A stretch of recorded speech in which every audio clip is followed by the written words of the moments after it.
Guys, আজকে করব আলু বেগুন দিয়ে কাতলা মাছের ঝোল। সবার আগে তেল দিয়ে গরম করে মাছটাকে ভালো করে ভেজে নিলাম। একটু লাল লাল করে ভাজলাম।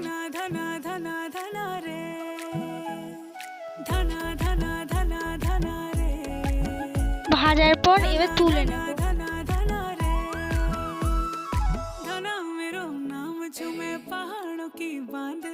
সব মাছগুলোকে তুলে এবার একটু সর্ষের তেল দিয়ে নিলাম।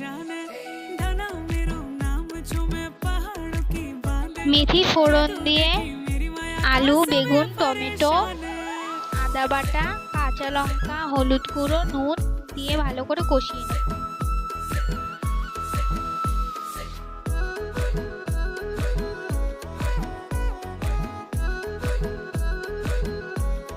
কষিয়ে নেওয়ার পর এখন একটু জল দিয়ে দিচ্ছি। জল দিয়ে ভালো করে একটু নাড়াবো। নাড়িয়ে ওটা একটু ফুটতে দেবো।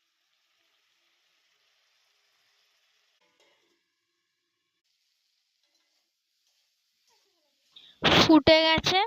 ফুটে যাওয়ার পর ধনে গুঁড়ো দিয়ে আবার একটু নাড়িয়ে নিলাম। নাড়িয়ে নেওয়ার পর ওর মধ্যে জল দিয়ে আবার কিছুক্ষণ কষালাম। কষানোর পর একটু ফোটার পর মাছগুলো সব দিয়ে দিলাম। আর রেডি আমাদের